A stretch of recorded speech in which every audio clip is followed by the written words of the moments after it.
Hello again, I'm John Turzak, and this lesson is going to answer the question, how to make Spanish-style braised beef short ribs.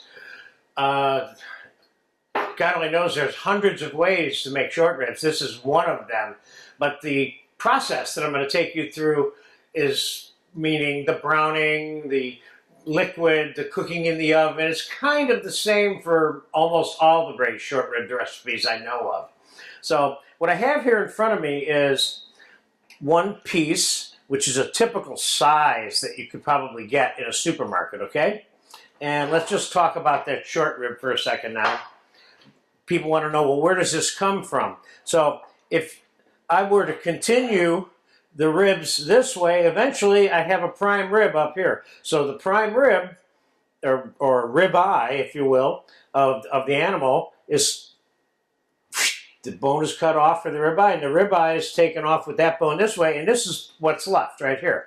So you'll notice that there's, in this particular case, there's 4 bones here, 1, 2, 3, 4. And we're going to cut them like this, which is called English style, but a very popular Jewish way of braising short ribs called flanking is where that bone is cut this way, and each piece of rib, if you want to call it that, has pieces of bone across in it. So let's start by getting this one cut.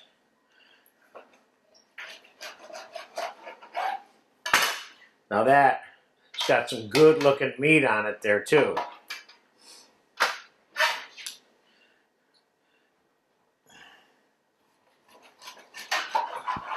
Very nice.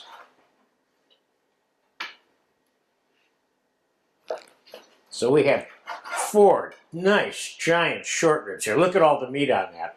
The short rib plate, if you will, has, just like all other cuts of meat, there's a better part that has more meat and less fat, although the fatty end is probably the tastiest, but it has less meat. So we're going to season these with some salt, pepper, and some smoked paprika. And next to me right here are some of the garnishes that we're going to use in this finished dish with the braising liquid, which are fresh Spanish chorizo, sausage, roasted peppers, olives, roasted garlic. And we're going to add some cilantro to that, and we're going to make a great braising sauce out of all of this juice that we're going to make. We're going to cook this with sherry and some beef stock. We're putting this smoked paprika on there if it comes out of the container, but I had my own way of doing that. Generously with the paprika. And we're going to cook all of this, including this 2 quarts of mirepoix that I have here, in olive oil, which would be the traditional Spanish way to brown this food, assuming you're going to brown it. It doesn't have to be browned, of course. You can certainly make this dish in a blonde or white version, which has nothing browned in it. But this is just one way that I'm showing you how to do it. And this is a really good way. You're going to love this. I'm going to get plenty of this paprika on here. The use of the paprika in general is very Spanish. I want to get the meat sides of this hit with some of this paprika as well. Okay, let me rinse my hand off here real quick.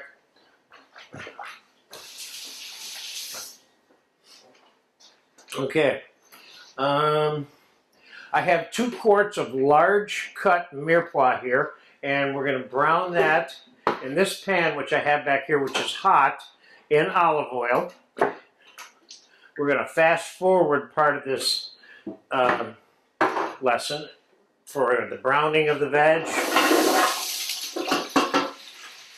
And we'll put a little bit of pepper.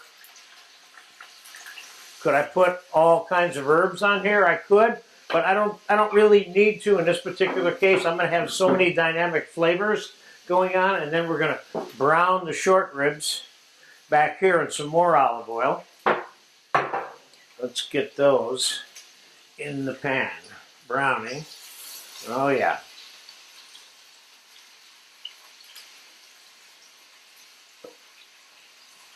Nice, nice. All right, we're gonna let that brown. I'll fast forward this. I'll come back when they're all brown, and then we'll go to the next step. Okay, I browned these short ribs all the way around. The mirepoix is still cooking, and as you can see, these look really good. And I dumped all that paprika oil that I had in here into the vegetable thing, and now we're going to deglaze the rib browning pan with some sherry. Might as well just put it all in there. That was 2 cups of, I used inexpensive domestic sherry for this, which is what I recommend. And this sherry does not have to be reduced either. So I'm going to add about a half a cup or a third of a cup of chopped garlic to the vegetables. And let me show you where the vegetables are in their cooking stage real quick.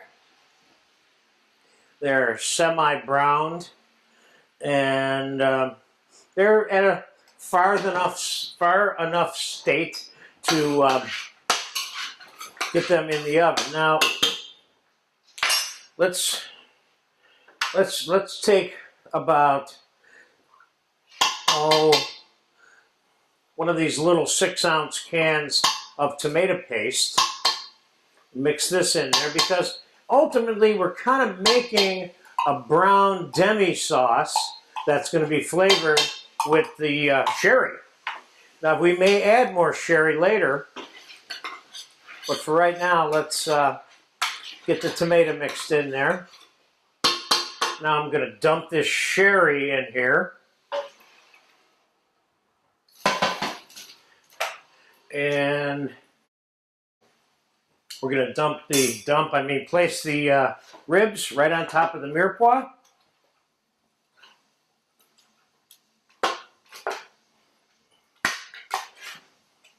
Now you could use the amount of mirepoix I used or whatever amount you want.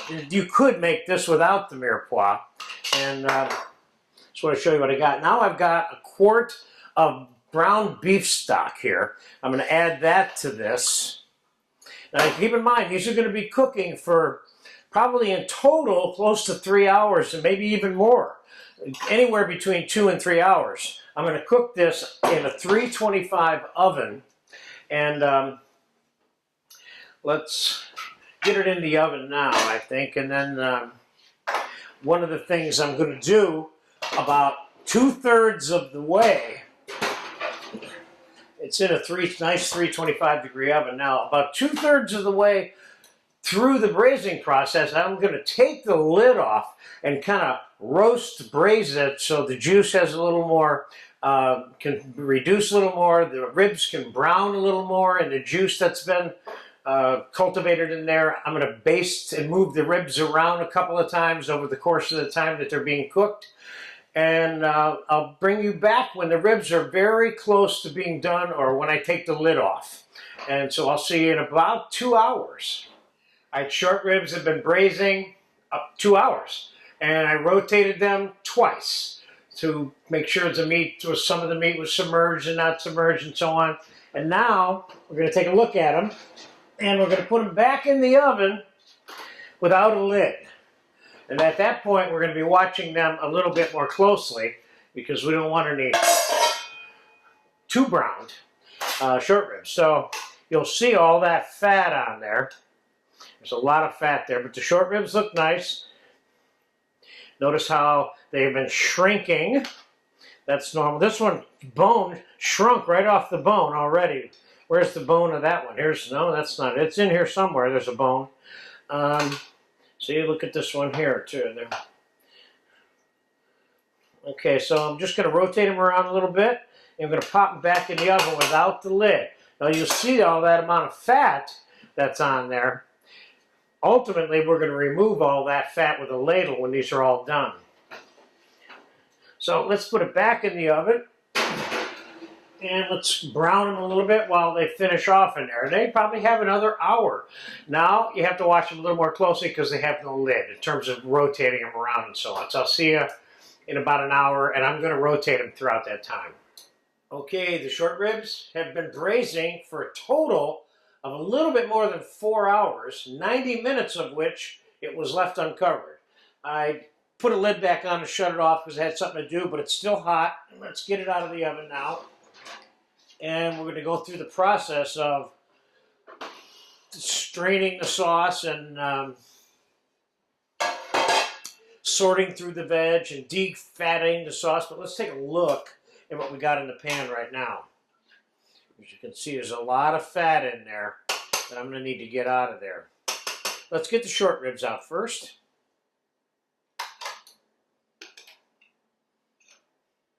They look good. See, the great thing about all the fat that's in this pan is all you're going to have on these bones is meat, because so much of the fat is rendered off. These look nice.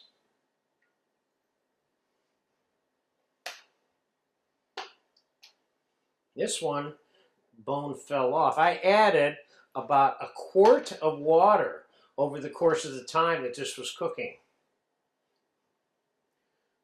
There's that bone there. So let's get it strained first. And we're going to save these veg because we're going to do 2 versions of how to serve this item. One of them is going to be with these vegetables here. And another one is going to be with some of these vegetables, which is the chorizo and roasted peppers, olives, whole roasted garlic, and some bacon. So right now, let's get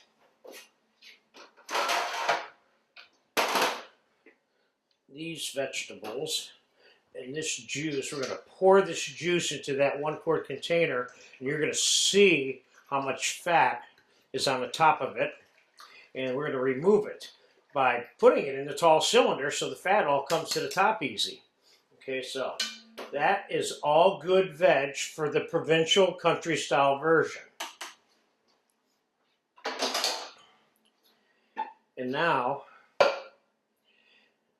I'm just going to pour this in, and I'm going to let it resettle. And before I take any fat off of this container, got just enough room there.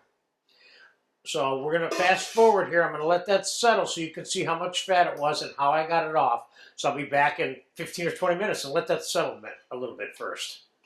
It's been about a half an hour. The sauce and the fat have been separating. As you can see, there is a fair amount of fat here. And this is one of the best ways to get this fat off, is to let it settle in a tall cylinder like I did, which I got lucky that it happened to fit in this particular cylinder, even though it barely fit, but it did fit. And what we're going to do is we're going to take this juice now, this braising liquid, and I have a hot saucepan right behind me, and we're going to put this in to that pan. But first I want to taste this braising liquid. What can you add to this braising liquid at this point? And a lot of things. You could add more sherry, which is what I'm probably going to do. You certainly could add brandy. You could add any other kind of like little sweetened liqueur. Spanish ones in particular would probably be the most suited for this, but I like that. It tastes good.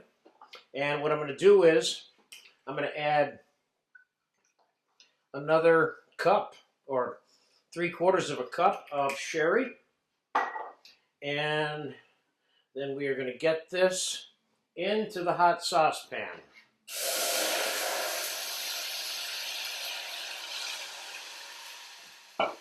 There we go. Oh, I love to make messes in here, you know. So we're going to let that come to a simmer. And oh, one more thing. While we're waiting for that to simmer, this is the pan of the garnishes that we're going to serve with 2 of those short ribs. And I got the sliced chorizo. I have brown seared slab bacon here, whole roasted garlic cloves, roasted red peppers, and olives. We're going to take some of this juice right now before we even finish that sauce and kind of set this off in the back to heat up while the sauce is coming up, reducing, and let's give it about 5 minutes and I'll be back and we'll finish that sauce off and the entire dish. All right, that braising liquid has been simmering for about 15-20 minutes, and it's reduced down to the level that I think it should be. My goal here is to have only enough sauce that I need for those ribs to come out of this braising liquid. So it's time to restrain this braising liquid to a finer strainer.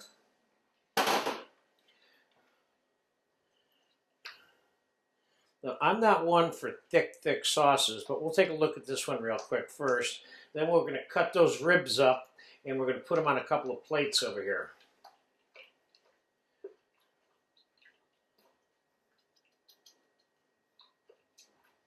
Okay. We got all we're going to get out of that. And there's your sauce. So you're going to see the sauce consistency exactly when we get it on the plate. But first, I want to taste this before we start proceeding forward to assembling this on a plate. This is good. This needs a little bit of salt. And I'm going to put a little bit of olive oil in there. And just for fun, I'm going to put a little bit of honey in there. A couple of tablespoons, just to give it a little teeny weeny little sweetener to it, added to it. Okay. Now, let's go to these ribs. And there's ways to serve them. You can serve them on the bone, or you can take them off the bone, like so.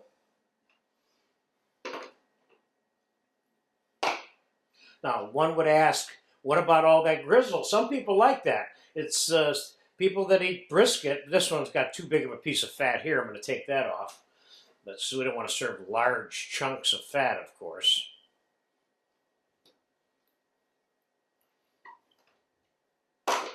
But this I'm going to leave on because I think there's a... I'm going to leave some of that grizzle on because it's not grizzly any longer. And then finally we got this one here.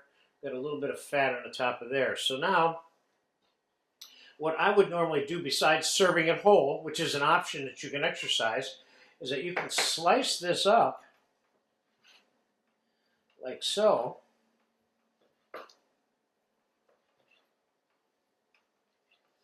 You can lay it on your plate like that. Now, some would argue that that's an entire dinner there. By the time I get through with these plates, that is an entire dinner. Let's get the rest of the fat off of that one. And let's slice this one up. So I'm going to use one decent-sized short rib for each one of these main dishes. Just got a little more fat there. We want to get that out of there. Some people may like grizzle, but generally speaking, they don't want fat on their plate. Now, we have a little bit of the natural mirepoix from the braising process. What we do with this particular one, let's put some of that on that plate also. I season that with some salt and pepper. Let's get this like this. Now, yeah, let's move these plates over here. Now, the other garnishes I talked about before, I heated up. These chorizo, I got a little piece of nice browned piece of slab bacon there. Let's get one of those on each one of these plates. Let's get some chorizo sausage in there. That looks like fun. Let's get some whole roasted garlic cloves on both of these plates. Let's get a little piece of roasted pepper on each one of these plates. And let's throw a few olives on here.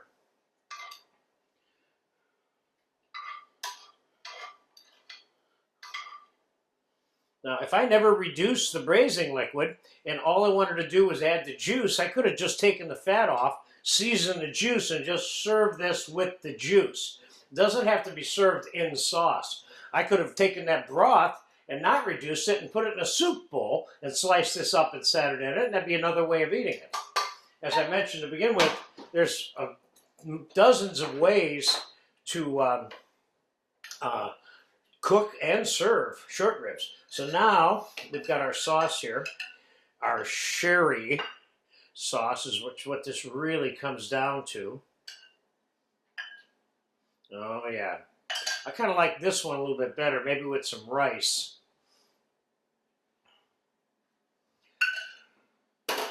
I have some good Puerto Rican style rice that we made for you in another lesson today, which we're going to probably eat with this. Let's get a little bit of chopped parsley, and oh, I know what I want to put on here.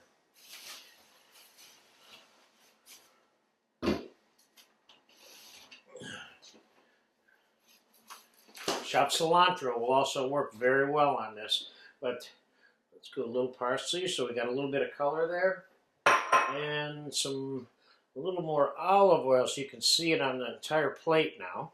I almost had a little power surge there for a minute, but so back to the Puerto Rican rice that I mentioned. Let's throw some on a plate right next to all of this. Put a little bit of oil in the bottom of that timbal. You have a video that I just finished making for you on how to make this Puerto Rican rice.